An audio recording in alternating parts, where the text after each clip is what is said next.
Thank you for joining us tonight. I do want to just roll into introductions before we go anywhere else so everybody knows who we're with tonight. I'm going to start to my left. Jerry Herbst, Elkhart Brass, the man from Elkhart Brass who travels the country sharing the good word about their product and being a big part of the community with over 40 years in the fire service. Jerry, thanks for joining us tonight. Appreciate it.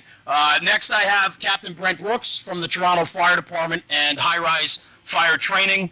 Brent, thank you for being here tonight. Thank you. Yeah, being part of the conversation. To my right is Lieutenant Steve Robertson from Columbus, Ohio Fire Department and Stretching for Success. Yes, sir. Steve, thanks for being here tonight. It means the world. And Mike Woods on my far right. Mike is the Mike, Director of Sales, Customer Service, and everything in between. You are the heart and soul of this company, along with the other employees and the product and everything here at Snap-tite. So thank you for having us on the floor today at the factory. Thank you. Great. So, you know, where I want to go with this, and the concept was very much this. Jeff Shad, the CEO of Snap-tite, invited us to the factory to really want to become and be a big part of the community and get the conversation rolling. Being a part of that community and having conversation about what matters in the industry means that it's doing the right thing and targeting the right people and the right conversations to promote and push this job further. And so with that was the introduction of the Gladiator FM hose that was introduced today early on one of our live streams, which is the Gladiator Firemaster hose, which has burn-through technology. And Mike and I spoke about it earlier. You'll be able to see that on some of the other social channels that we streamed earlier today. To learn more about that product line is just, it's really a game changer in this industry. And it is something that happens on a regular basis across the country, but rarely documented and talked about is fire hose protection and burn-through technology. So with that hose coming to the forefront today and all the conversations we were having, it was only right to really have an engine company conversation on the floor at Snap-tite.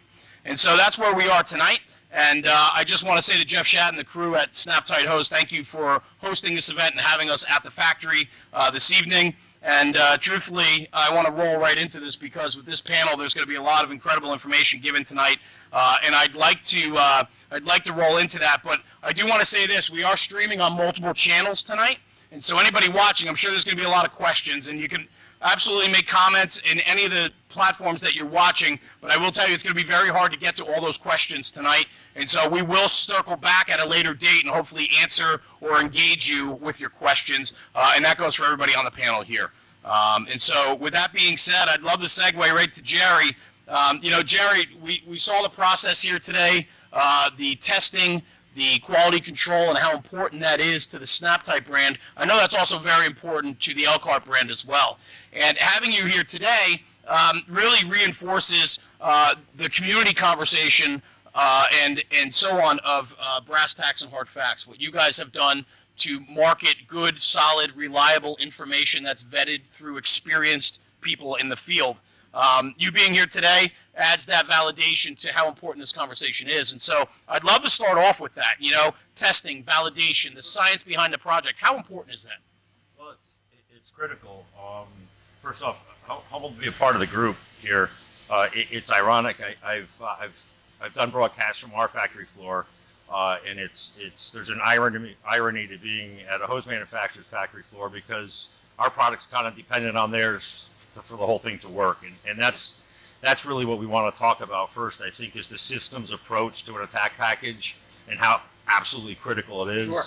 As we go through tonight, we'll talk about the historical perspective of pressures and flows and how it's changed, but the end game is the assumptions that we've had for years need to be challenged. They're not accurate, and that multiple rules of thumb accumulate to a very significant difference in operating pressure, which relates to flow, and it's hurting and killing firefighters. So from a manufacturing and also a firefighter standpoint, I'm vested in that as a solution, and we have to partner with other manufacturers. One product, unless it's a deck gun, it's not like you're putting a nozzle on a discharge on a rig. We need something in between to get it to where the action is. So that systems approach is absolutely critical, and there's a lot of testing that needs to go in to make it accurate. By and large, our group in the field interact with fire departments every day in evaluations. And it's not that we find that there's so much a lack of knowledge, is that we assumed we learned things correctly early on, how we were thumbprinted early on in our careers. You know, when I got in the fire service in '79, it was pretty straightforward. You learn 3 tip pressures, 50, 80, and 100. Right? It's real simple. 50 smooth bores and appliances, 80 was massive streams, and 100 was fog nozzles. Go. And there was nothing about flow. Everything was driven by pressure. We were pressure obsessed. You know, I was sharing that story earlier this week about having an 1.5-inch line with a old Santa Rosa nozzle on it. The thing was so rigid you could actually pop a door lock with it on a dwelling. It had nothing to do with flow, but we were taught to equate attack capability to rigidity in the line. And that's changed as the dynamics have changed as well. So the testing aspect of it is really focused on the fact that we can't use rule of thumb. We can't use the finger method for calculations on friction loss. The theoretical numbers and coefficients that we look at in somebody's material or catalog may be based on rigid pipe ID, not hose that isn't quite the diameter that it states that it is. And I think later on maybe Mike and I can get into a little bit about historically how the hose industry has changed and why, and how the fire service drove that. So the testing aspect requires diligence. And what I mean by that is somebody else's solution may not be yours. We're going to talk about, you know, a couple different size jobs and what they did to develop systems that work for them. But the lesson there is it was systems that work for them. You know, somebody else's solution might get you to the neighborhood. It's not quite going to get you to the address you need to be at. So there is a process involved. Just like in manufacturing, you have a process. You have your ISO certification. Everything is about that process that takes you from A to Z. And in the hose and nozzle evaluation world, if you start doing a hose evaluation, you're going to end up evaluating nozzles and vice versa. So it has to be done as a pair. Whether you can afford to or have the plans to replace both at the same time, you have to test them as a pair. It's a complete system that has to work based on your reality. And I think that's becoming more of a conversation than it's ever been before. It is. And it has to be.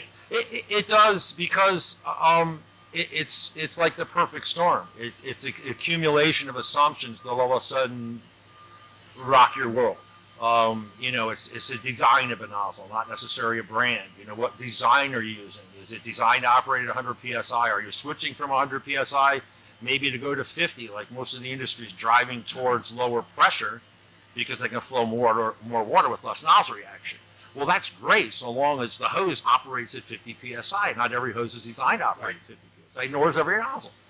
So that's where you have to get big, because, and if you don't get deep there, the assumptions can be complicated. And, you know, you take your average fire chief, not everybody has the benefit of a big research and development group, you know, with detailed people there, or people that are assigned to it, you know, intentionally, that can afford to do or take the time to do that research. And you know, a small organization's chief or equipment officer starts to become overwhelmed with the choices that are available. And they have to understand that there's lifelines. There's lifelines at the dealer level. There's lifelines at the manufacturing level, in the field level. There's regional people for all the manufacturers in the field that can afford the depth of knowledge in that particular discipline that's required. That's the question. Yeah, you know, I've talked to so many chiefs, and literally they just, you know, looking at the material in our catalog or a hose catalog, to just say, you know what, just give me the newer version of what I have. If I haven't killed anybody with it yet, I should be good. And that's a mistake, right? You need to go deeper. So that systems approach, and it's from the rig out. And, you know, most problems when I'm in the field doing testing and evaluation, I think the industry is somewhat supply side obsessed. And what I mean by that is rigs cost $600,000–700,000 for a fire engine. It's very high profile. There's a lot of eyes on it because it's a lot of money. The water infrastructure, you know, hundreds of millions of dollars into hydrant systems and that type of a thing. Those are all really, really big dollar items, but rarely have, if ever, have I picked up a magazine and saw that, you know, a pinhole leak in an LD8 screwed up my fire. The problem happens where one or two firefighters flowing somewhere between 150 and 200 gallons a minute, something went sideways. and that's where it breaks. So that's our obsession, and I respect, you know, Snap-tite's position too. Their obsession is safety, right? That's where it has to work. Right? And the entire system of all that money needs to support probably the cheapest part of that system, but that's where it breaks, and that's where we live. Yeah. No, that's good, Jerry. And you bring up a lot of great points there. And the one thing that really, you know, drive it home a little bit is ask the question. There's resources out there to help you develop a package that fits your department. But without asking the question and pursuing it, you'll never get the answers. And what you've been doing for the 50 years prior might not be the solution or even close to what and where you should be. Yeah, and just one thing, if I can add to that, the wrong way to approach is to attack what you have. 100%. Because that solution package might have been the right one when it was put in, right? And unfortunately, in the fire service worldwide, people elevate to positions of rank where they're distanced from street experience, but they are also still responsible for exercising the decisions on changing equipment. Right. So, you know, if you make the common mistake of going into, you know, your chief and saying, you know, what we have sucks, only to realize that you just shot yourself in the foot because he's the one that spec'd it 25 years ago, that's the wrong way to begin your evaluation process. 100%. Yeah, you're right. So, you know, you need to do some homework. You really do. But there's a ton of lifelines and research out there to do it. Yep. The danger is copying somebody else's stuff as your solution. And we're gonna circle back to that in a little bit later. But you know, so with that systems approach, right, and how important that is, I know through conversation and working with Brent earlier today on some projects. I mean, you're very much oriented in that approach. Yes. And so why don't we talk about a little bit from your background and where you came from and how important that systems approach was for identifying a problem or not a problem, but finding a solution to what you were doing in Toronto. So I'll use something that Jerry just said, and he said digging deep, and that's exactly what we had to do. And in 2010, I thought I knew everything there was about high-rise firefighting. And then you get that fire. And, you know, 5.5 hours to get it under control, 8 hours to get it extinguished, there's something wrong here. And it's that culture. I know Steve's going to talk about culture later, but I was in that. And I needed that wake-up fire to actually start making changes through my job. So I started digging deep, learning more about high-rise firefighting, touring North America. I joined the Council of Tall Buildings. I think to date, I'm the only firefighter with boots on the ground, part of the Council of Tall Buildings, and the T70, which is based out of London, England. I represent Canada on the T70. And I started asking questions to the designers, the architects, the hose and nozzle manufacturers to figure out and prevent what happened to us in 2010. And what I found was our training was based on 1960s and 1970 buildings.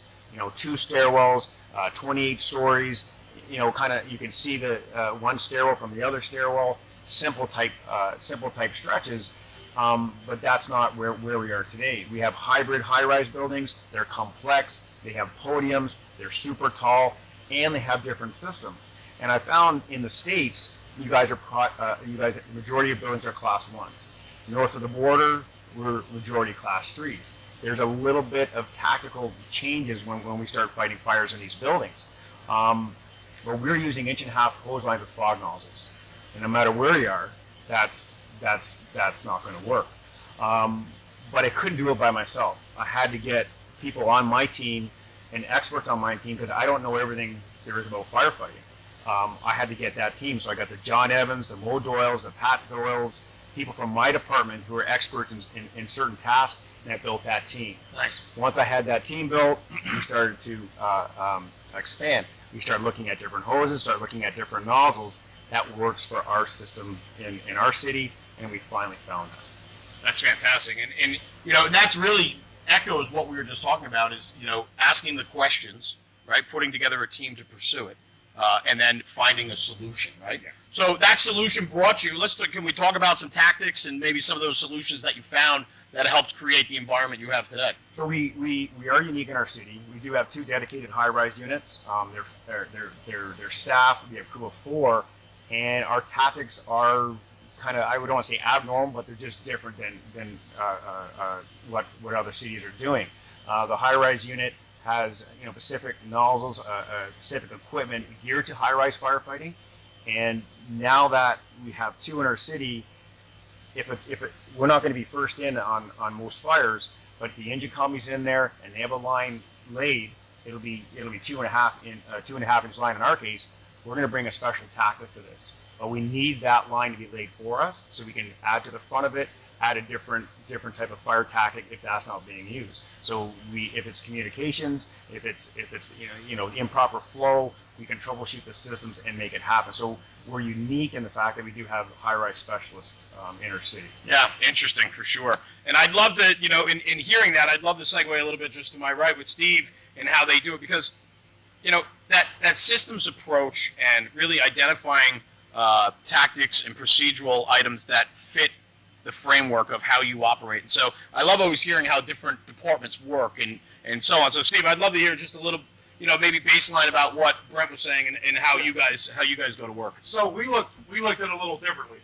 We've been looking at our system, which was single jacket 2.5 inch hose, H&A tip, 75-foot lengths, 2 75-footers is what we took up initially. And through training and drilling and such, we saw that we're throwing 2 engine companies and a truck company at the fire attack group. Well, let's realistically look at staffing.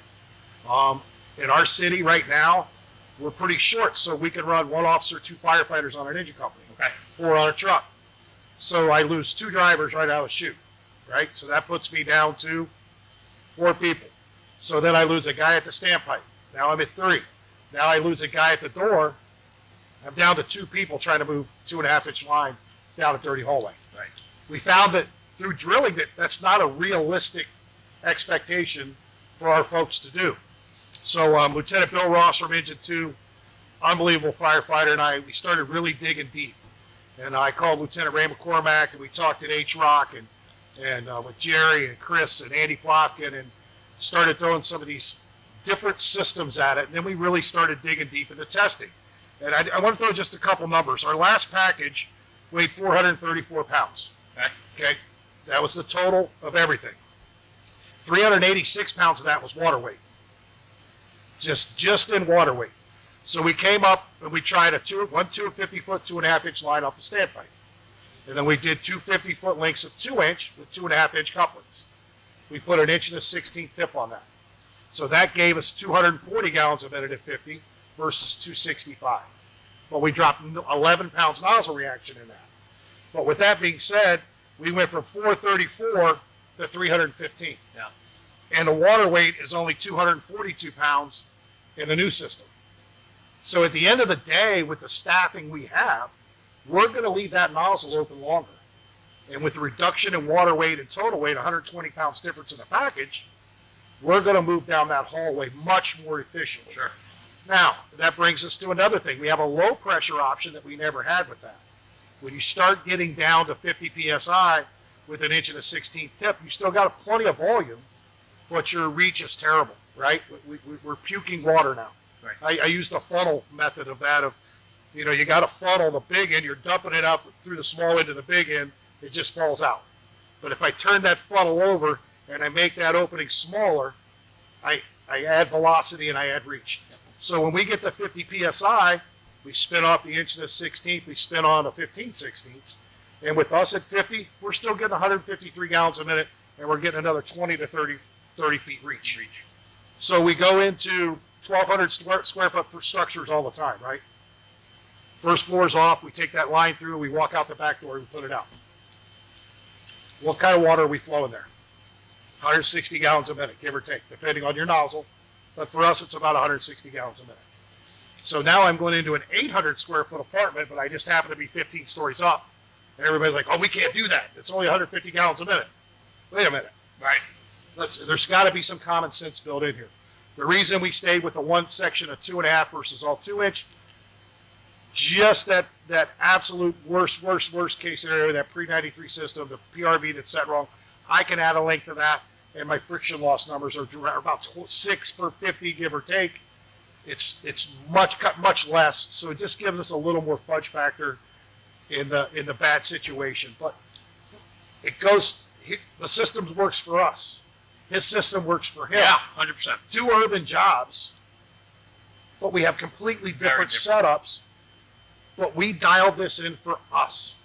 So if somebody from LA calls me and says, Steve, I want to use your system. Well, hold on. That's not necessarily what you want to do. It depends on a lot of factors, and that's the stuff Jerry was talking about. Yeah. So Jerry, let's talk about that, right? Yeah, I refer to it as the cut and paste solution, but you know, those are great examples. You know, Brent's like 3,000 firefighter jobs, Stevie's 1,700 man job. Both needed effective solutions based on their reality. You know, I'm the big acronym guy. I always put CPR up on the board when I'm in the field. It's the confidence to pursue reality. Brent's world, they have a ton of pre-93 stuff. They're, you know, almost always working in a 65 PSI world. They understand their building inventory. They have a blend of both. That's the kind of depth you need to have. So that cut and paste solution wouldn't have worked. If the easy route for Brent would have been to call Steve and say, what are you guys doing, or vice versa? And it would have been a disservice to their job and their people. But, you know, what are the benchmarks for the objective there when you start an evaluation like that? You want to flow the most water you possibly can with the least amount of impact on the fatigue for your firefighters and get in and out fairly quick, right? We want to win in a timely fashion. It's not a chess game. There is no check. You're either winning or you're losing. There's the tough math, GPM versus BTU. You never hold in your own. Well, I think Steve hit out before, punch it in the mouth, right? That's it. I mean, That's it. And, you know, I don't know, any kind of battle I've ever been in, I want to win with authority. You know, I don't want it to be close. And that's what you find. You'll find these things surface as you're evaluating your world that seem like epiphanies to you, but when you start thinking of historically how you were taught, you're challenging how you were thumbprinted when you first got in. And you're challenging how your mentor and your senior firefighter taught you. And it may have been right then, but it's evolved, and we have to evolve with it. So that cut and paste solution is extremely dangerous. It's been compounded by social media. It's a great asset. It's also a great liability. Sure. There's a ton of information out there. Is it vetted? Is it copied and pasted from someone else's material? Is it someone else's solution? I'm blessed. I'm getting the opportunity to do a little bit more work in the Northeast than I normally do, and some regional fire departments up by me. And I was having a conversation with a chief a week or so ago about, you know, he liked the solution I did in my firehouse. Well, it's not the same as it is in their firehouse. It might be a good place to start, but they're probably going to end up in a different area. Our staffing is different. Our response model is different. You know, we run a truck, we do multiple incidents, that type of a thing. So the objective would be, in my mind, when you're into an evaluation, you want to maximize GPM per working firefighter. What we find a lot in the field is line choice is being dictated by the limitations of the people or the number of people on the rig. I get it. Not everybody's a star firefighter. And you can't spec your attack package to the A team because you might be working with the Z team that day. On a big job, you might be able to hide them in certain places, but sooner or later they're coming to a fire. Sure. All right? And we all have that. So you're challenged by people. You're challenged by the dynamics of the fire. The heat release rates of today are ridiculous compared to what they were 40, 50 years ago. You certainly don't want to be challenged by your equipment. And in the standpipe or high-rise operations world, you do not want alien equipment there, right? Because you know, you take this low frequency, high probability for screw up fire, and you introduce alien equipment that they probably never drilled with. Right. It should be the same stuff you use in the street every day on your vanilla job. And the perspective you look is like Steve said. You walk with a 7/8 a couple times a month through a dwelling fire and just nail a floor of fire. You're right. You know, 2 lines are pulled. It's a working job. They're laying a supply line. Much of it knocked down with tank water on one line. If you're on the 15th, 18th, 24th floor and it's less square footage, what's the difference? There's a lot of things that can happen that are sideways. If you forget something in the street on a dwelling fire, you run out to the rig and you get it. Right? If you're on the 47th floor and it's not in that little bag, you're screwed. So, forethought. I took some great pictures of Brent's bag. What the thought that went into that? Absolutely. Like that. I mean, it's. I hate to use the term well, I'll say firefighter proof. You know, you can only make it so easy. Sooner or later, somebody's going to still screw it up. But problem with standpipe bags is people put too much stuff in them. The bigger you make it, the more they're going to put in. Come on, we're firemen. Look at our pockets. Well, if you're the one that's carrying that up 8 times in a 24-hour shift, you might want to narrow the equipment load down just a tad. Right. Well, so anyway, the testing aspect, the cut and paste solution is extremely dangerous. Yeah, we all go to fires, but it's different. You know, if you run 3 and 2 on a box and you run less than that or more than that, how is that chief or that equipment officer the one that's driving this evaluation, maximizing GPM per working firefighter, but taking fatigue into consideration? Look what we're wearing now. You know, when I got in, we didn't even have bunker pants, right? You're wearing long coats and hip boots. Yep. So look at the equipment load we have on us, compounded by the challenges that we get into in the fire situation. Look at hoarder folks. You know, Steve, you teach a hoarder track, right, with a couple of different guys. It's physically exhausting. Now we want to fight our hose line too, and only to find out that we're fighting 100 psi, then we're still only flowing 90 gallons a minute. And that's where you have to get smart, because we're visual. And if you're using a 100 psi combination nozzle, I'm not knocking fog nozzles. They'll put as much fire out as a smoothbore will at comparable flow. This is where design of nozzle becomes a big deal. Now, there's only basically 4 types of nozzles that the World Wildfire Service uses. 3 of them look the same, but they're radically different. Do we understand that? So a benchmark in any group that's doing an evaluation, first thing you identify is, what's my target flow? And you're going to in the entire system and process of evaluation is to achieve that target flow. You may have to overpump a nozzle, underpump a nozzle. You may have limitations in hose. You might not be able to afford to purchase hose that matches with it. Don't give up. There's solutions there, but until you're in test mode, gauges, flow meters, pedos, people that understand the testing methodology, you're not going to get there. And this is where we consistently find people in the field that, based on what they see in the stream, think they're flowing adequate water, only to find out they're flowing 80 or 90 gallons a minute. Right. And, you know, I've been doing this for a long time too. And I'll say it, I say it sometimes when I'm in the field. You can have your merit badge and being a badass and still get your butt handed to you at a fire if you're not flowing enough water. And I ask a question in almost every classroom setting I've been in: who here's got pushed out? And most people's hands will go up. Now start asking yourself why. What was it?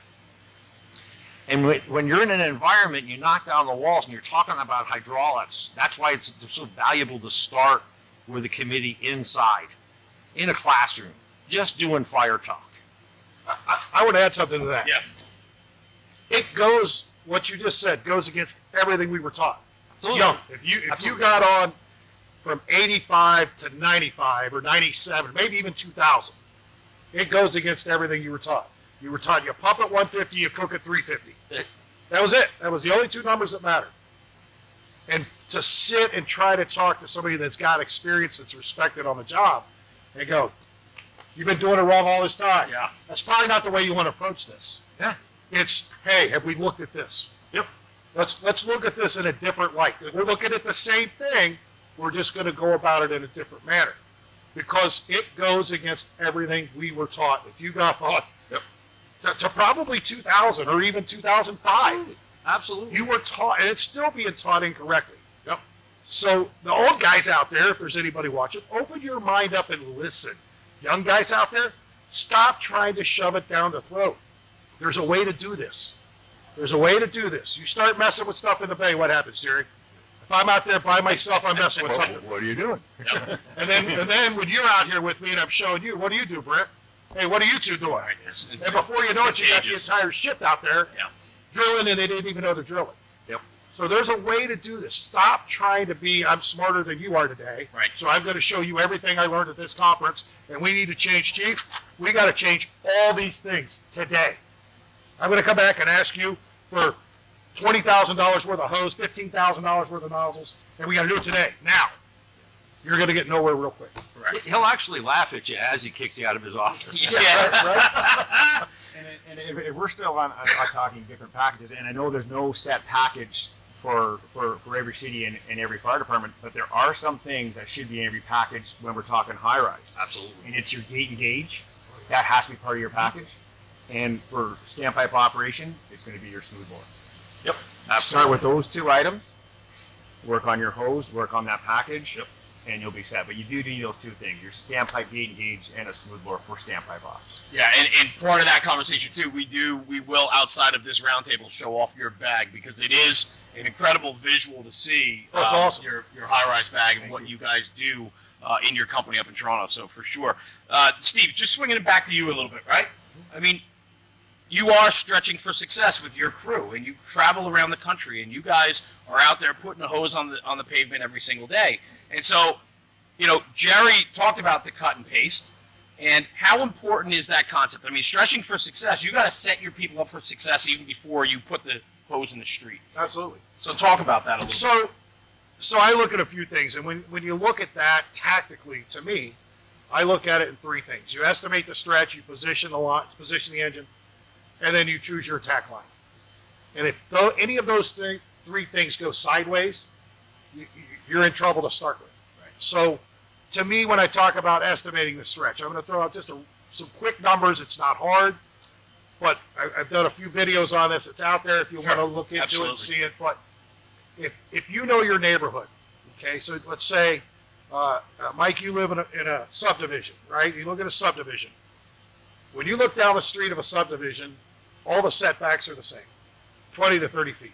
There's usually 3 to 4 styles of homes, all within 100 to 200 square feet of each other. So if I estimate the stretch on your house, and then I go 5 houses down to his house, how close am I going to be? Very close. Very close. You look in the urban environment like I work, all those streets and neighborhoods were built at the same time, right? Again, same style home. So to estimate the stretch, you basically take the length of the structure plus the width of the structure and add the setback from the street. Then you add a 50-foot length if it's a 2-story dwelling. Okay? So if I've got a 60 by, or 40 by 50, add those two together, 90 feet. In my area, it's a 10-foot setback. That's 100 feet of hose. I add one length for the second floor. I need 150 feet of hose to cover that entire structure. Now, with that being said, I carry a 200-foot pre-connect off the rear. So if I stop at the front door, what happens to that 50 feet of hose that I don't need? It's bunched up. It's a mess. Yeah. It's an absolute nightmare. So why not know that going in, and I know that next house is 40, so my tailboard is a full house and a half past the dwelling that's actually on fire. And there's a little bit of fudge built into this. So does it take 50 feet of hose to go from the first floor to the second floor? No, it's about 20. Right. And one thing we never even talked about was the reach of the stream. How far does that go? When's the last dwelling fire you were in? You couldn't open the nozzle and hit the back door. So we've added some fluff into that for that mistake. Now, if I figured this street, I know this street, but now I pull it up and the dwelling that's on fire has an add-on, or it sets back 20 feet instead of 10. What do? You simply stop just a tad shorter. I'm not asking you to do math before you're going to, when you're pulling in. Oh, Jesus, length plus times plus. That's not a realistic scenario. But every stinking EMS run I got to take, you know what I do in my head? I give a rundown of what I would say if it's on fire, and then I look at the stretch and I say, where would I park this rig? Where would I park this rig? So if you have the stretch estimation going into the game, that sets up positioning. Right. You have to pull past the fire. If you don't pull past the fire, you're hurting yourself immensely. When I pull past, I get to see 3 sides of the structure, right? And those truck guys, as much as I, but we do give them the front of the building. And when I'm asking for a hole on a good second floor fire, attic fire, You want it to be quick. it's pretty important that I want them up there I pretty need quick. them there. Yeah. Like, they're already behind. That takes time. Right. And if I could give them good positioning, that's going to help them. So that sets up positioning. And then positioning to me leads to line selection. And I use something from the right front seat that I've used for 21 years. And it's worked for me. It's not in a book. It's just something I came up with. And it's basically up to 3 rims of fire. That's 1 inch and 3/4 line. Of course, I back it up. Right? You back it up. More than basically, if I have a whole floor of fire, it's either a 2-inch line or 2 inch and 3/4. If it's more than that, then I'm looking at a ram or a deck gun. And I always get pushed back about rams and deck guns and big water. We can't do that, Jerry. We're going to run out of water. And my answer is the same every time. Well, what the hell are you going to do? Take it home with you? Or are we going to hit it right in the mouth, buy ourselves some time until we can get more people there, more help, and more water? Right. We put tanks on these things for a reason, right? I can't tell you the last time. If I'm flowing 160 gallons a minute on a 7/8 nozzle, and I have a 750-gallon tank, how long do I got before I run out of water? Plenty of time. When's the last time you flowed for 6 minutes straight and never shut the nozzle off? Think about that. It doesn't happen often. So I think there's a big emphasis out there of people, you got to lay in, you got to lay in, you got to lay in. Why? As soon as the second engine gets there, guess what I just got? Another 750 gallons. Right. Okay, and if at that point at 1,500 gallons, I haven't done some good, I picked the wrong line. I picked the wrong tactic, and you better reevaluate at that point. So to me, those are key benchmarks to start setting up your line for success. The last thing I want to add is just splitting the door. You look at the door, swinging the door in relationship to the fire. You know, you got an inward swinging door, fire's to the right. Do I want to set that line up on the right of the door or to the left of the door? I want to set it up to the left. Because if I set it up to the right, as soon as I go in the structure, I've created a 90-degree turn and I lost a body. I've lost a body before we even get in the door, right? So splitting the door, again, there's a video on splitting the door online. If you take 50% of the door and then 45 degrees each way, and the other advantage to that is you do a great job of stretching in line, but then here comes your backup line and dumps right on top of your attack line. Now I've got twice the weight I'm trying to move down the hallway. So when you make those, it's imaginary lines, for lack of better terms, and you train with your battalion and the companies you run with, you know, a 16 engine or 7 engine comes in with us, they know when they see my line to the left that backup line goes to the right. And that just comes down to common conversations, talking, drilling, and getting everybody using the same terminology and getting them on the same page. Yeah. And if we're still talking estimating your stretch, I'll add the high-rise aspect to it. I would recommend everyone, when you're estimating your stretch for a high-rise building, is lay that 50-foot section out on your apparatus floor and actually walk it, actually pace it. So I know with my step, it's 16 steps. Every time I walk 16 steps, it's 50 feet of hose. When I go 2 floors below on every high-rise fire, I walk 16 steps. I walk another 16 steps. That's 2 lengths. Every time I walk 16 steps, I get a great estimation on what I'm going to need up there. We've gone as far as even crawling. When I crawl 32, I know it's 50 feet. But for my normal pacing on medical runs, I do the exact same thing. I come off that elevator, I go to the stairs, and I estimate my stretch. Find out what pacing works for you on your high rises, and you'll be successful. Very good nugget right there for sure. You know, a lot of what we're talking about here and everything you just put forward is really a lot of common sense driven, but it's also based on experience. Yeah. I know this is an Edge Company Roundtable, but it gets me thinking when we start talking about experience, and experience does matter, right? Because what we need to do is we need to be able to have that conversation, but we need to be able to listen. Part of having a conversation is listening, right? And when we have people in the industry that bring forth a strong message, we need to be able to shut up and listen a little bit, right? And so, and a conversation is a two-way street, and a lot of it starts with a question being asked, and then you sit back and listen. And you know, tonight, what you guys are bringing forth are just some really valuable, you know, lessons learned through stories and experience. And experience does matter, and I think that's important for sure. The thing about experience, yeah, you know, when you need it, you get it right after you need it, Yeah, right? I right. mean, and that's it takes mistakes to get experience. But here's the other thing: if you don't train for that situation, you're not gaining experience when you go through it. You're gaining training. You have to be trained and have your mind ready to experience something, so it's not just training. Right. You have to be ready for that situation. Now, are you going to make mistakes? Absolutely. You make mistakes on every fire. I haven't been to a perfect fire. 31 years. I haven't been there yet. But to be experienced, you have to be trained and ready to gain experience when the situation happens. Yeah. and not at the event. Right. Right. So a saying I like kind of backs up what you were saying is, you know, most people listen with the intent to respond, not to understand. You ever notice when you're talking to somebody and they're like, Yeah, wait. Leaning it. Yeah. they're ready, right? Okay, as opposed to like, listen with the intent to understand as opposed to respond, but then psychologically we're all wired to convince the other person to our way of thinking. Disagreement is healthy. It's like in the arena we're talking about here with the testing and validating.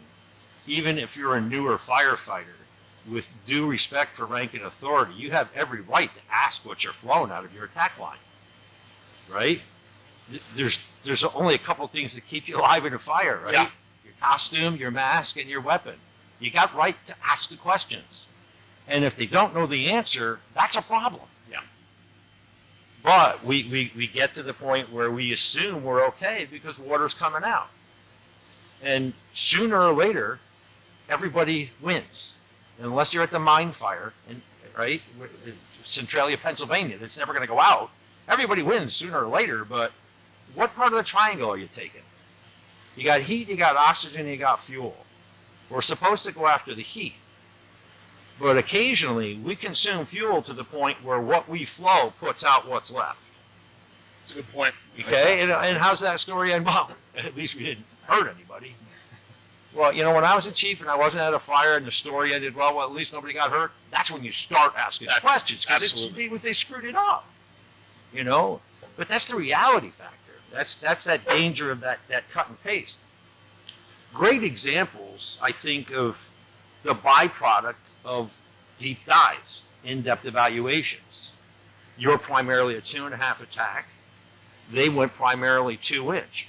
All of that research that you did to come up with that, in a weird way, goes back to what's my effective GPM per working firefighter? Because he might start with 4 and he ends up with 2 at the fire. And we all know when you start with 2 after the first bend or 2, guess what? You're by yourself. Yeah. Okay? So your target flow needs to be enough for today's fire and manageable by one firefighter, and it better not be spec to your star. Because you could be working with a Smurf. And if you open bail on a fire and you're rolling around like a weeble, you got a problem. And it happens every day. Well, that goes back to overpumping. So you see, and you see it all the time. Watch YouTube. Get on YouTube and just watch this. People that are operating 2.5-inch hand lines exterior. They're opening it all the way, and within 30 seconds, inevitably, that line goes to half throttle. Why? Because it's being overpumped and they can't hold on to it. And so now I'm getting 1.5 water. Standing. Right. And then I get 1.5 water and I get to drag 2.5-inch water weight. That doesn't make sense, right? Yeah. But there's a golden nugget on how to spec a rig.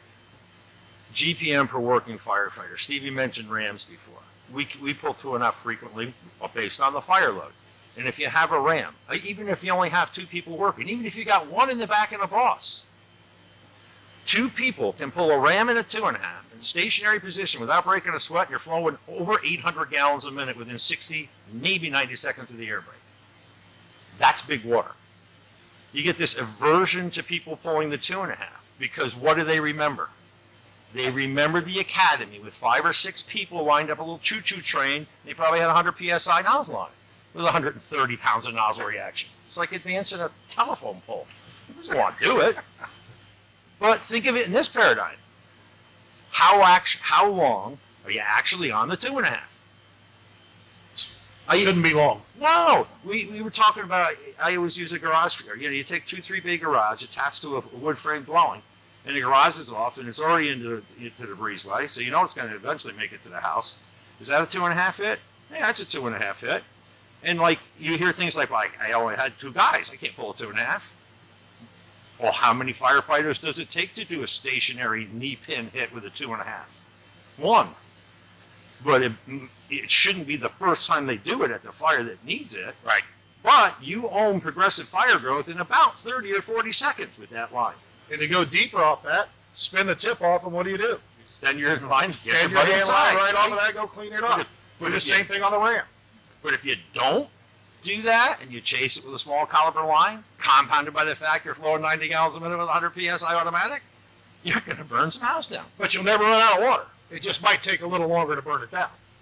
But This conversation is fantastic because what it is, it's real talk, and you don't hear these conversations often, right? well, but they need to happen. I agree with really you. do. I agree. You know, I make fun of myself. We all make fun of ourselves in the fire service because we've done some things that weren't that smart, right? You know, we believed what people told us. In some cases, we were told incorrectly. Some of it's aged information that was right then but isn't now. And I think it's incumbent upon you, you know, Steve will get in later to the 33, 33, 33 split. But, you know, the bottom line is not everybody graduated in the top half of the class. Okay, you're not working with a rocket scientist or a star firefighter every time. You got to get it simple, but it has to be effective. And it has to work in your world. Some of the solutions, and let me throw some credit to Brent on this. I use the term multitasker versus unitasker frequently in the fire world. If something can do more than one thing, it makes sense to have it on a rig. Simple terminology change that you talked about. You stopped calling them high risers, standpipe bags, right? What do you call them? We call them hose packs. Hose packs. Why? Because they also use it on a courtyard lay. It can work on a commercial fire on a street level. That's how you spec solutions, right? They don't have to be one thing. It's like the smoothbore versus fog battle. I work with a ton of organizations who attack with their 1 3/4 their primary vanilla fires, dwelling fires, with that fog nozzle, yet someone told them at one point in time that you should have smoothbore on your standpipe pack, and they do. Well, my question is this: if a 50 psi open bale that can pass debris, has more flow with less nozzle reaction, works off a standpipe, why the hell won't it work in a 1.5-story wood frame dwelling? And it's all of a sudden like light bulbs go off. Yeah. It does. Dig a little deeper. Challenge yourself to the fact that your world, although it may be comfortable, may not be effective. I don't know if I'm ahead of myself. No, I think you're good. I mean, where we were going to take this and maybe involve Mike into the conversation with the hybrid packages, things like that, right? So, an evolution, and this is, I wanted to go to use Mike on this. We're sitting in his factory, and, you know, I have the utmost respect for you. You showed me when I was on this tour the first workstation you were at over 35 years ago. Working second shift, not that you wanted to, because that was your opportunity to get into this job. You described this area as a manufacturing town, which it is, I've seen it. And you were blessed. You were lucky to get the job. You were probably thankful for it. And look at you in the position that you're in, you know, some better part of 40 years later. And how I want to relate that is this factory has changed. The products you make have changed. Yeah.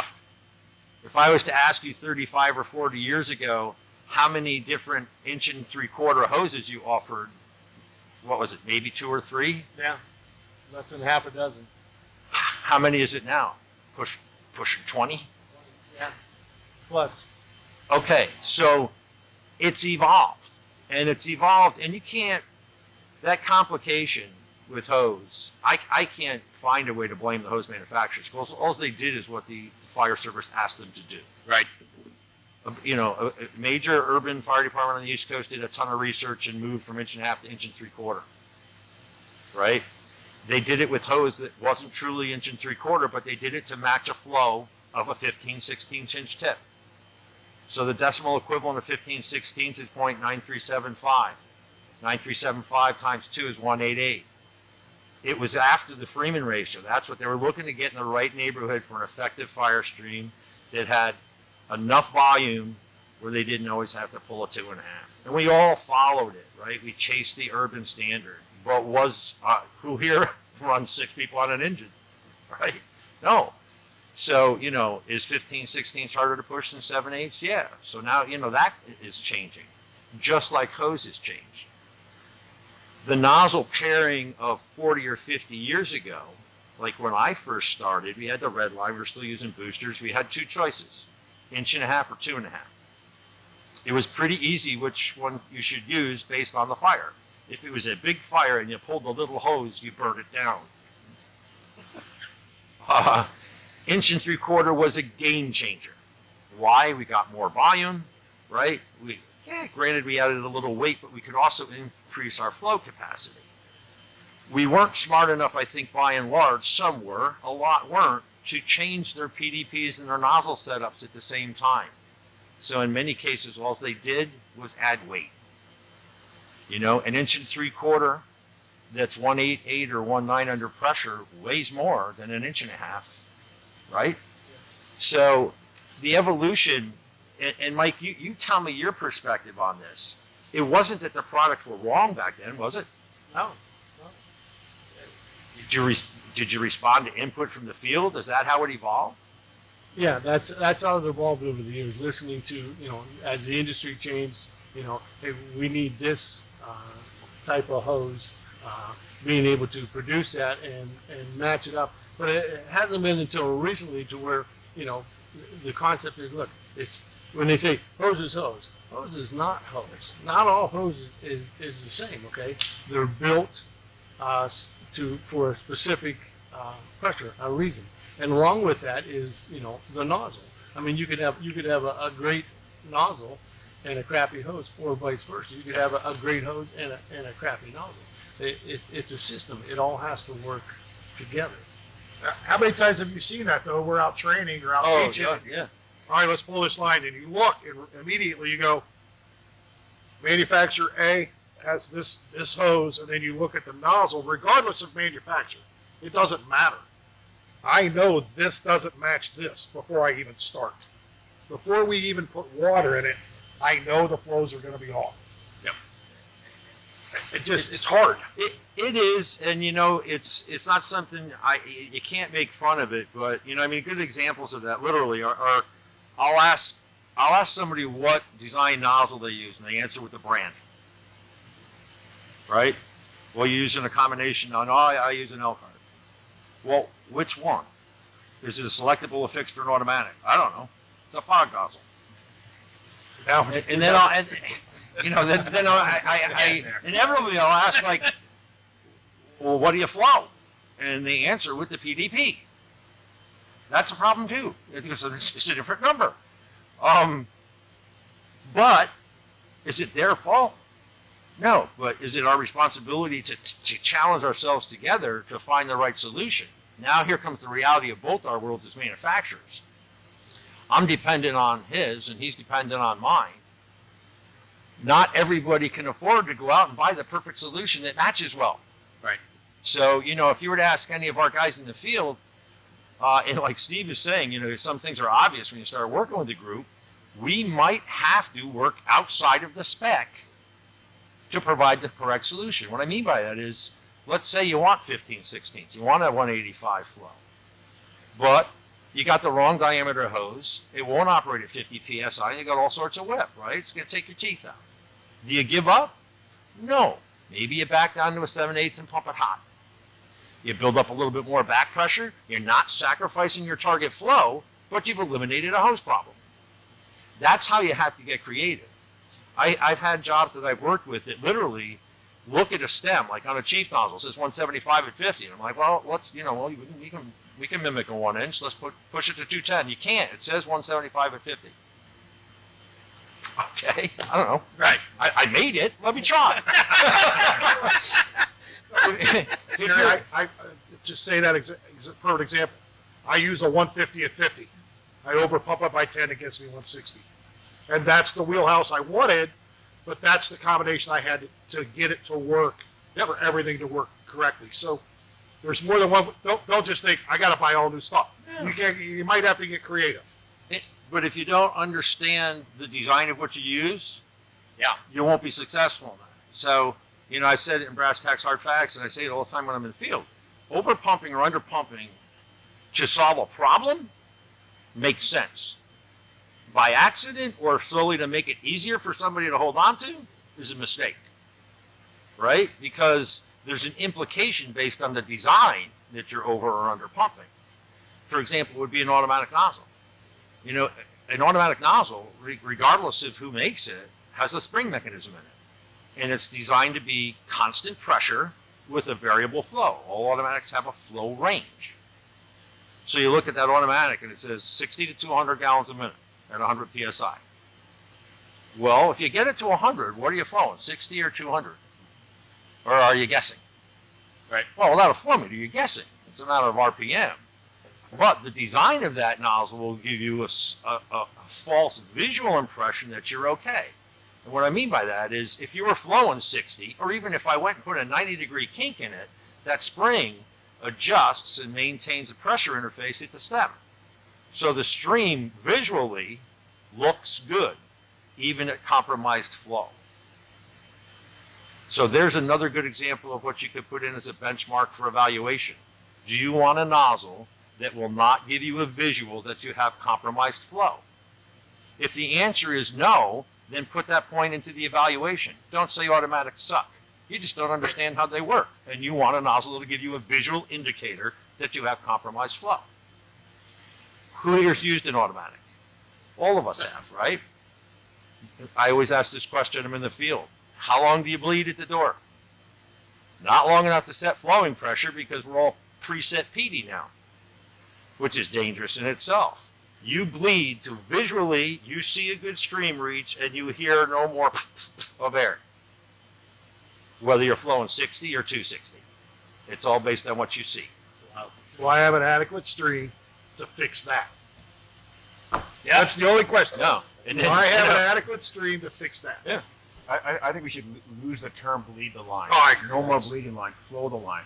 Yeah. Flow the line. And you know what? God forbid, use the water. Yeah. You know, everybody's all, you know. Use the water. and that's why, like, you know, being a captain and when we jumped up hose sizes, people say, Brooks, we're going to do a lot of water damage with this. We're going to do a gross amount of water damage with this. I said, it has a bail on it. You know, I can do 5 liters a minute, or I can do 1,003 liters a minute when it comes to our hose and nozzle package. The other thing I like about it, because we're always using smoothbore for standpipe ops, is I can listen and I know whether or not they're flowing. If that nozzle's whisper quiet and I hear them hitting something downrange, I know they're using the full potential of that nozzle. When I hear that nozzle chatter and I hear that nozzle noisy and they're not making headway, hey, open the nozzle, kid. You're not flowing. That's right? engine boss stuff. I love it. That's true, good, right? Yeah. And what does that lead you to? It's another point in your evaluation. Don't give me a nozzle with a bail control that I can't tell when they're bailing down. That's cool. All those little nuggets, everybody gets so wrapped up, and they should, in flow, reach, and maneuverability. Granted, that's the big three, okay? I want to flow as much as I possibly can, utilize the reach of the stream, and I want to be able to move it. You know, that's where these hybrid systems have come to be. You know, it's like Stevie using two inch on his job. Was it better than 2.5? No, it accomplished the objective based on the staffing that they had and still gave them a 250 hit. It's a large flow. What did they gain? A reduction in nozzle reaction and an increase in the ability to move the line. If you're not going to put it, if you can't put it out with 240, 265, ain't going to matter. I truly believe that. But those are the things you I find, believe that. right? Yeah. You know, I give out in my class, you know, points of evaluation. Everybody knows those big three. I mean, I can give you a sheet that's got like 45 other ones. If you can't afford to replace your hose at the same time, are you going to get a nozzle spec now that'll match the hose that you would buy if you had the money? Or vice versa. But then what's that do to what you're running right now? Because you may not be till next year before you get the money for new hose. So you got to make sure that works. Have you guys ever had a return because somebody made a mistake? Yeah. Us too, right? And it's always that's for some reason ends up being our fault. It's not like, you know, right? You know, well, you know, we bought the wrong stuff. Aren't you going to give us our money back and give us the right stuff? Well, first question is, have you used it yet? The second one maybe, did you test it? You know, that's you were talking about your RMs in the field. I got a chance to watch a little bit of the product thing you did this afternoon, and our guys are in the field with loaded trucks too, because you need to put it in their hands, right? Theoretical math is not going to get you there. It's great that you, I think Jeff put out the coefficient today on your Gladiator, right? Which is a 177. Theoretical math is not the answer. Even if I can build you a package on paper on a PowerPoint slide that shows you that it makes sense, I mean, we're all firefighters. We got firefighters in the chairs looking at us right now. Until I put it in your hands, that's what I want to feel it. Yeah. How's it going to change my world? And then all of a sudden you put a flow meter on and you get somebody that's accustomed to, 100 PSI nozzle flowing 125 gallons a minute. And now you've documented, you showed the gauges and the flow meters and the hose and the actual diameter, and you put them into 175 gallons a minute, but at 50 PSI, right? I've gained 50 gallons a minute, and it's easier to hold on to. You got to touch that and feel it. Sure. You're not going to believe it on a slide. Sure. And There's just so much merit to all of this, and the reason being is I truly believe that so many people run incompatible packages and they don't know what a good feel is. I firmly believe that, and I think through education, through this hour that we've gone so far, there is so much to go back to, and I hope people really digest the information being given tonight, because it will help you do better. It will help you and educate you to start asking some decisions or asking some questions and really starting to have that conversation. And lean on companies like Snap-tite and lean on companies like Elkhart, where they can come in and help you and help craft the right package for you in your department. So, and the next layer of that down is the training companies. Why do you think we all ally in the field? right. Well, the first place we met was where at a conference. First place we're teaching on the same tracks. We're interacting at conferences. We're expected to be subject matter experts within our own products. Now we ally with the people that are teaching the tactical use of that product. I'm not claiming to be a tactical expert as a fireman. Yeah, I pushed a couple of holes obviously in 40 years, but my expertise is the development of an effective fire stream, regardless of supply. I don't care if you're a tanker or a standpipe or whatever. I'm not a standpipe guru. I can't fight fires in your world, but I can make sure you got the right stream to do it based on the available water or pressure. And that's the hybrid approach. And 2-inch and alternative hose sizes are a perfect example of a hybrid solution. There's other cities that have done it. New York's even switched back to a 2-inch lead length on residential standpipe operations with a 1-inch tip. Why do you think that is? I mean, I didn't make the decision, but I bet you it had something to do with the square footage and the mobility within that square footage.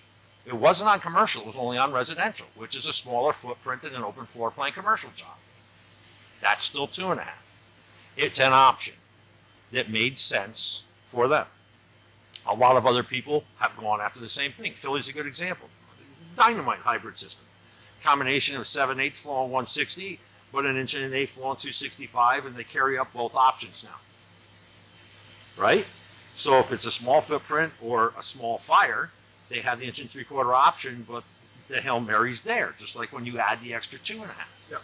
You anticipate the worst case scenario, and if you've got the staffing to get that load up, you do it. If you don't, you find an alternative. Maybe it's 2 inches. Maybe it's a nozzle spec change.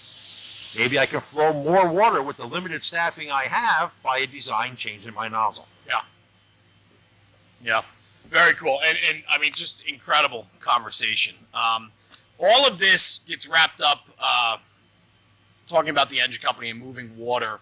It's really creating a culture, the engine company culture, right?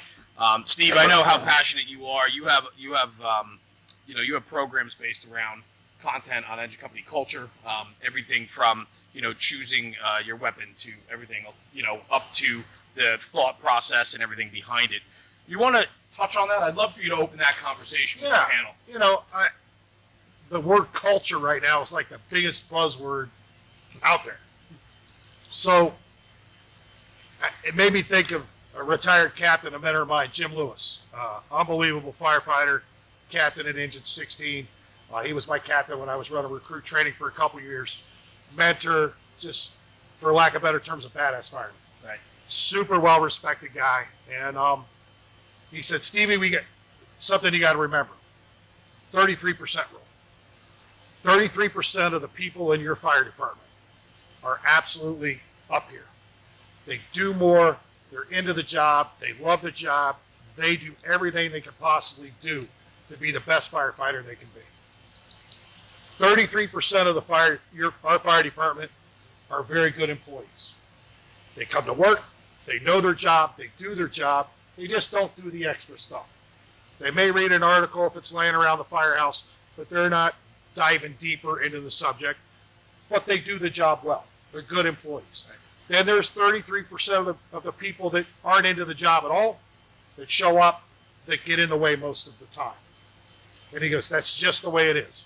And I started thinking about this, and we were talking on one of our drives over here, and I said, why are we trying to change an entire organization? Why are we trying to change 33% of, say, 2,000 people? There's a list somewhere, and everybody falls in that list in order of their ability. So why aren't you attacking the first two guys that are between the good employees and the great employees? Why aren't you working on that person and making them a great employee? Because they're obviously very close to that. They're very close to that next level. And then the next person I'm working on at the same time is the guy that's down here that I want to get to the middle level. Right? Start changing people and quit saying we're changing culture. The culture's obviously okay because 66% of your fire department is getting it done. Yeah. That's getting it done. So quit trying to say we're going to change, we're going to culture it. Stop. Be an individual and work with individuals. You know, the other buzzword that drives me crazy is expectations, right? It's on every promotional. What did you give me your expectations? Here's my expectations, young man. Don't do that. Really? That's the most ridiculous thing I've heard. Now, is it important to me that you have it wrote down of what we're doing? But the most important thing is I, as a company officer, take you, Mike, and I go, all right, here's what we're going to do. We're going to go start pulling lines, you and I, and the crew. Why? Because when you and I do it, you're seeing that I'm not full of crap. I'm seeing that you can accomplish that job, and you can do it to my standard, right?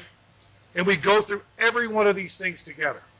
Because when you start sliding down that path that I don't like, Mike, what did you do on that fire?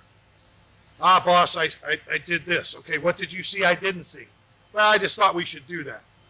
So I asked three very simple questions now. Are you aware of my expectations on this instance? Yes or no? Yes. Yeah. Are you able to accomplish those things? I know you are, because why? You and I did it together. So now you're simply unwilling to do what I'm asking you to do? I can fix that as well. If you hold yourself higher than your department standards, we're up here. Yeah, I love this. I love hanging my guys up here. Why? We're human beings. We make mistakes every day. But if your standards are higher, when we do make mistakes, where do we fall? Still well above the departments, and most people don't even know you made a mistake. And we're harder on ourselves than anybody else ever would be. But stop talking about culture like it's some thing that you're just we're gonna huddle up and fix it. You're not. You fix people. You change people. You change behaviors. And you get them to buy in. Positive peer pressure is a good thing. Absolutely. You hear the word peer pressure now, it's, oh, you're a bully. No, I'm not. I'm putting us out there as a group because I want you to have that peer pressure, that I want to be a part of that. And if you want to be a part of this, this is what you do. And you do it better than the average person. And it's basics. Quit trying to Steve, can you come teach an advanced engine class? I'd be happy to do that if you tell me what that is. What's Jim McCormick say? We make this job a lot harder than it is. And Be better than good at the basics. As good as we think we are. Be better than good at the basics, and you're now an advanced firefighter. I truly believe that. Yeah. We make it hard. But the culture thing wears me out.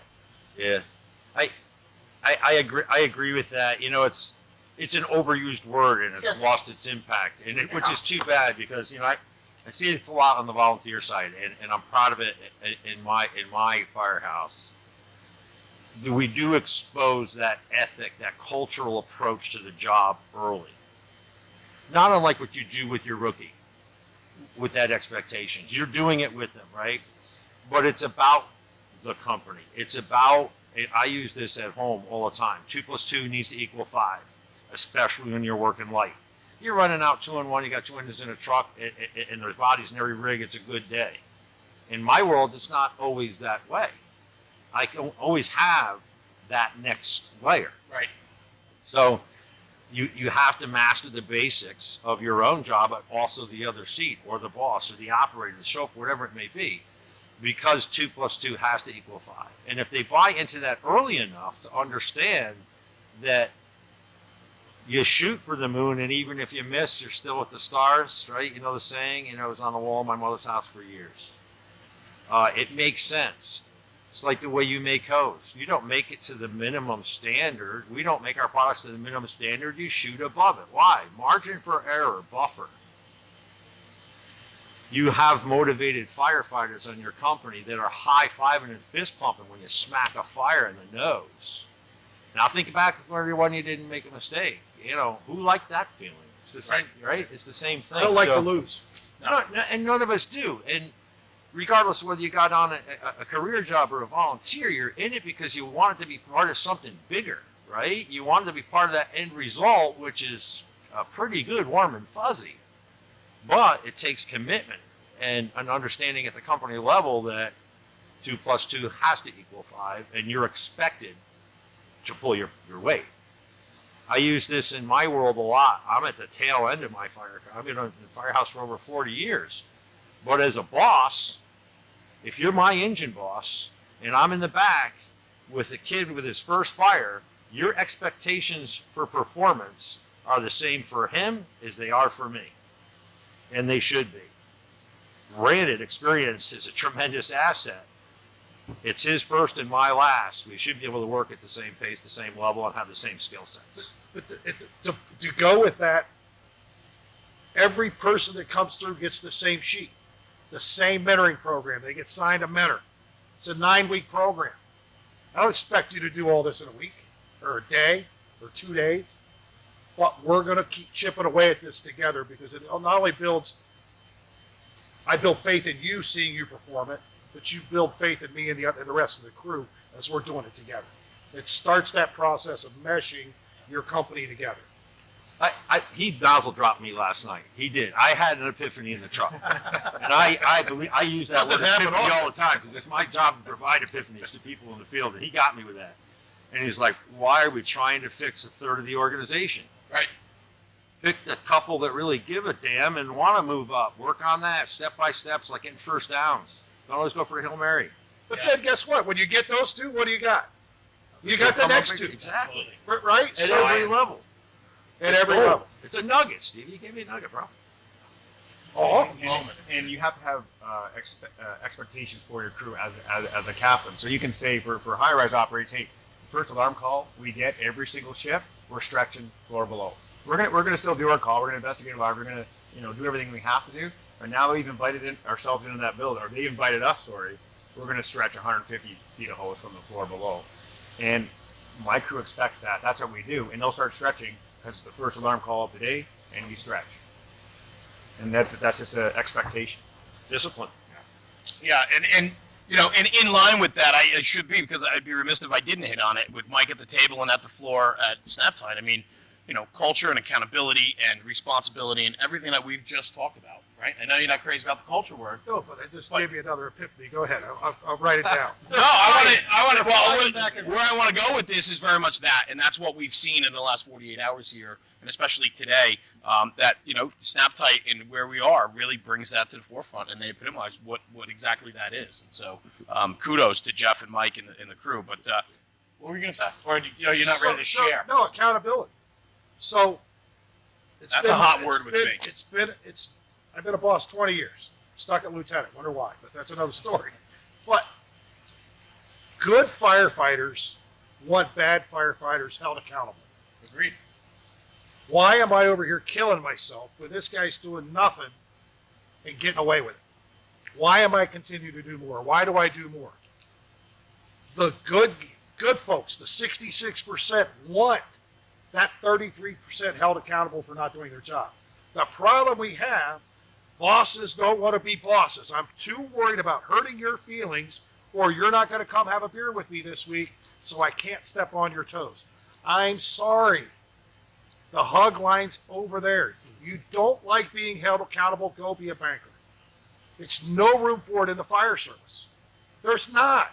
When you take that responsibility as a company officer, you take that responsibility. And guess what? Those are bad days. I don't like doing that to folks. Will I? Absolutely, for one reason. These guys over here earned it. Yep. They've earned it, and I'm not going to give this person a hall pass because it just tells them, I don't care, you're doing more. And that's the biggest problem we got right now. Too worried about feelings and less worried about accountability. I agree, and I talk about accountability a lot in personal. What's that? I call it the warm and fuzzy firehouse. It's not. It doesn't work. Look, I'm not going out of my way to be a bad person to this employee, but they're not going to get away with that at my firehouse. I'm not doing it. These guys work too hard for these people over here to just get by, and nobody going, why are you not doing this? Why are you not doing that? I love it. It's not that hard. And I'm right there with you. You're okay taking the money. You want the T-shirt, but you don't want the responsibility or accountability. Yep. That's a problem. Yep. For sure. Nice. Yeah, no, Brett, don't stop. Yes, absolutely. I mean, I wanted to do a dramatic pause after that, right? But no, go ahead, man. Absolutely. Something just jumped in my head here, and again, I'm focusing on the high-rise aspect. So Steve's talked about estimating a stretch, and he talked about the length and the width and the extra 50 feet for elevation, and then you talked about the weapon size for the size of the fire that you see. For high-rise, it's a different animal. When we arrive, and I get this a lot, hey, Brooksy, how come we don't get to pick our weapon selection for high-rise? We pull up, we see no signs from the outside.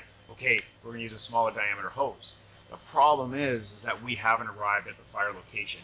We're technically parked a block away still, so we don't know what's going to happen. So in our city, we actually, it's a benchmark for us. We call it A2.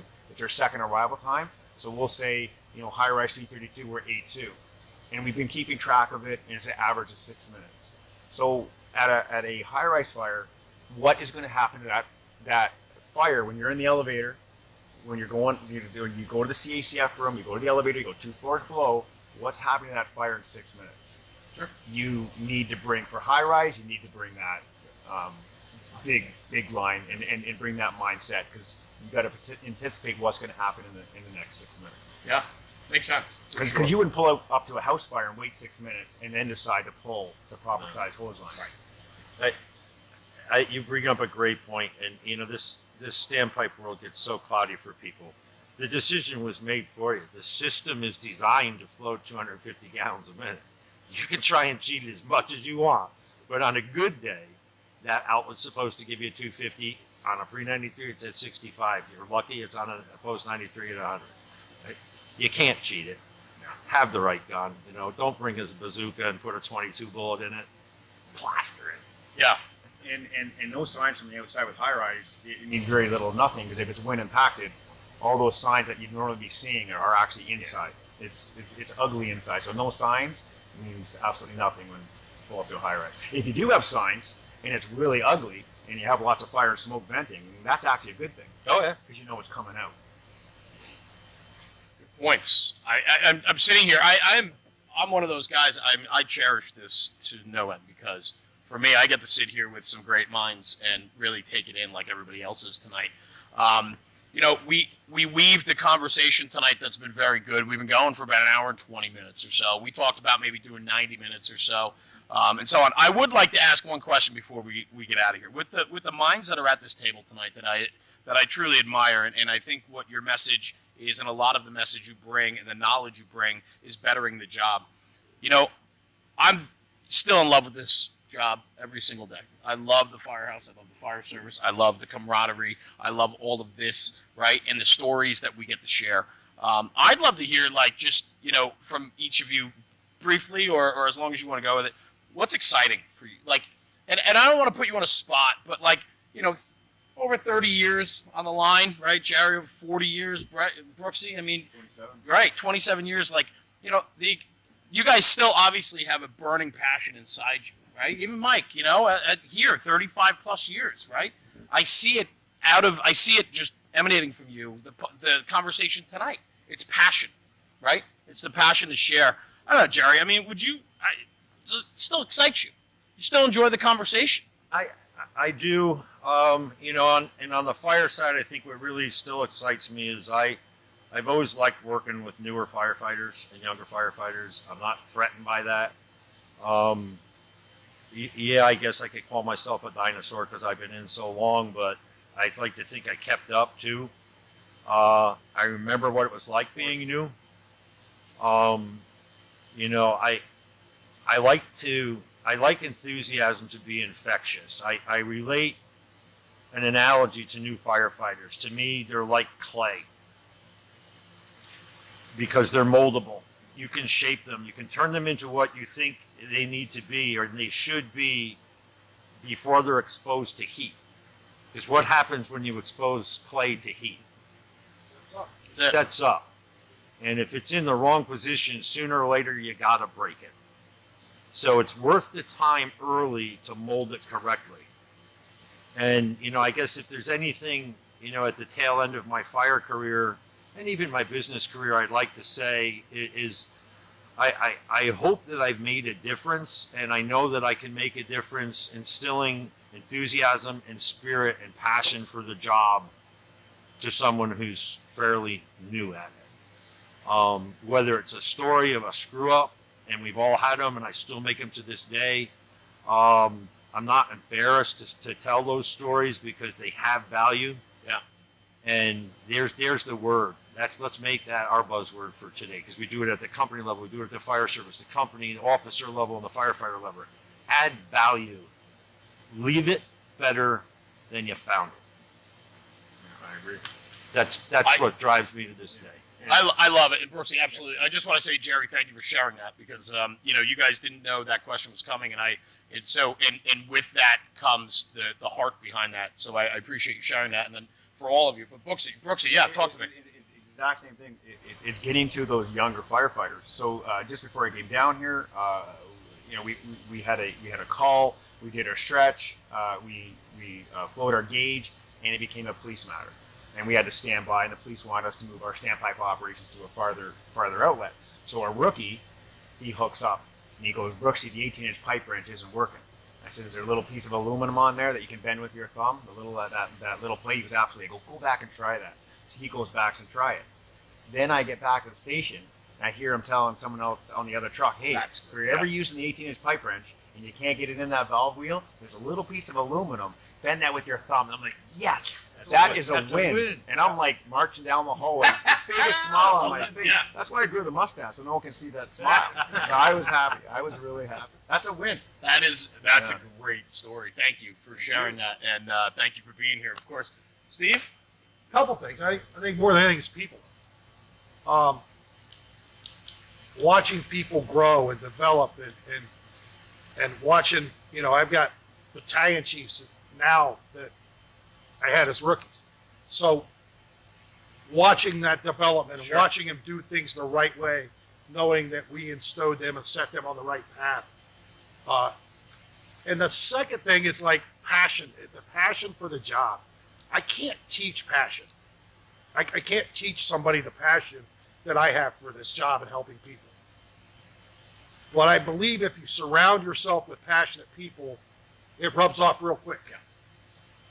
And with that being said, think your worst day on the job. How many people did you get to help? Maybe I had a terrible day, but how many people did I get to help today that may have been having a worse day than me? Right? So remember why we're here. It's to help people. What other job do you get to go to work and do that? To really get to do that and make a difference and watch the neighborhood kids grow up around your firehouse and stop in and fixing flat tires on bikes and all those things that you may grumble under your breath about when you're doing it. And then the kid comes like, "Hey man, you used to work on my bike," right? Things like that. So watching people develop and go up, and just people in general. I've made relationships throughout the country that will be there the rest of my life. Yeah. And to have that opportunity, I feel truly blessed. And to have the mentorship from guys like Ray McCormick and Dave McGrail, and you go right down the line, Mike Champo, and all these guys that took the time to keep teaching me, and they still do. They're a phone call away. I talked to Ray for almost an hour and a half on the way up there, but just all those things, I just feel blessed to still be a part of it. I really do. That's great. Thank you for sharing that because, that it strikes a chord. I think we all agree with all the sentiment being shared up here. Mike, 35 years at this factory, man. I mean, you guys are putting out an incredible product. I'd love to hear, your take on this. It's the same thing. First of all, thank everybody here. This has just been a wonderful event for the Snap-tite Corporation, and met some new friends, lifelong friends, and I agree with everything that's said. I mean, it's a team. It's a team effort. I don't want to know it all. I want you to know just as much as I do, and teach that on to the next. Because what it does, it affects the entire team. You want to surround yourself with good people. Yeah. Set the bar high. Set the expectations high. Don't be satisfied with just making it. Set it higher and achieve it every day. It's been wonderful. Problem solvers every day. Solving problems. Love it. Thank you for sharing. I appreciate it. And thank you for having us here tonight. With that, I think there was a lot of great knowledge shared here tonight. I thank each and every one of you for being here tonight and bringing it from the floor from Union City, PA at the Snap-tite factory. As we go out here, we have a couple things. There were a couple of registration prizes for tonight, for the event today. We had an incredible and overwhelming response in registration for the event today, and this roundtable caps off the day of events that we've done here from Snap-tite. And I just want to hit on the prizes that we wanted to recognize people for registration and to develop some excitement and get the conversation going. But before I announce the winners to the different giveaways that we had, I would like to say this. Thank you guys again for being here tonight and trusting us, National Fire Radio, and Snap-tite with your story and willingness to share, insights into your careers, your stories, and what you're doing. Each and every one of you makes this job better every single day. So I thank you all for being here tonight. To Jeff Shad and the team at Snap-tite, unbelievable. The willingness to step outside of the comfort zone and try something different as a company speaks volumes to the product and the process of what you're doing here. And for myself, Jeremy with National Fire Radio, and Rob and the rest of the team, Chris, without these guys, I wouldn't have been able to do it either, and Patrick and Vanessa, and the list goes on and on. It was just an incredible day of events here, and I thank all of them for making this happen. Jeff, thank you to you and the crew. Incredible job, and look forward to doing a lot more projects with you in the future, because I think getting involved in the community and starting that conversation today is only going to put this industry in a better spot tomorrow. So great job with that. And to the last order of business is the giveaway. So hang out for a couple minutes, guys. We're going to do a couple giveaways here. We had a couple of great partnerships. Snap-tite partnered up with a couple incredible companies to give out some awards tonight, or not awards, registration, giveaways and so on. So first I want to start off with Taylor from Taylor's Tins. We have 3 custom helmet fronts to give away tonight. The names were all picked at random earlier this evening. And so our first winner for the tins is James Bonar. Second is Daniel Cummins. And third is Cody Lyle. We have your email addresses, and Vanessa with the team here at Snap-tite will reach out to you and congratulate you on your win, and then we'll give you the instructions on how to claim it. The next giveaways we want to do for the registration and for your willingness to be a part of the conversation today is 2 tickets to Elkhart Fire Tactics. Bobby Ecker, who's a friend and is a good friend of Snap-tite Hose as well. They have an event coming up in Connecticut on May 21st and 22nd. It's called Beating the Parking Lot, which is kind of humorous if you understood what the conference is about. It's a Friday night lecture, Saturday hands-on in the parking lot at Ragtop and Capital City up in Connecticut. And the 2 winners, if you are local and can attend, great. If not, we will figure that out and we'll pass it along to the next person in line, and we'll figure out the details there, because it is a regional event. Matthew Horvath Horvath, Horvath, Matthew Horvath, and Tim Lydell. Congratulations, fellas, on that. That should be a great afternoon and evening there with Bobby and his team. And then lastly, I think this is the giveaway everybody was looking for. This is an incredible opportunity. Snap-tite, along with Ragtop Industries and Capital City Fire Helmets out of Connecticut. Pete and Ashley have an incredible company there, and they are really stewards of protecting the history of fire helmets. They're offering up an N5A brand new helmet with all the bells and whistles, so you can get custom work up to $1,000 prize and giveaway, which is incredible. And so to Pete and Ashley, thank you for helping us with this giveaway, and congratulations to Jason Vincent. Like I said, we will send out emails to every winner tonight of the prizes. Jeff, thank you for committing Snap-tite to this event and giving away these incredible prizes in partnerships with these great companies. Awesome. Jeff off camera. Beautiful. So to that, thank you guys. Thanks for being here. To the Snap-tite family, it's been a heck of an event tonight. Thank you to everybody that tuned in to watch this. This will be released out on other social channels, but if you did watch it live tonight, we appreciate you taking time out of your valuable schedules to be with us. And for that, that's going to be a wrap here from the factory floor at Snap-tite from an incredible day. Thank you all, and we'll see you soon. Be safe out there. Thank you.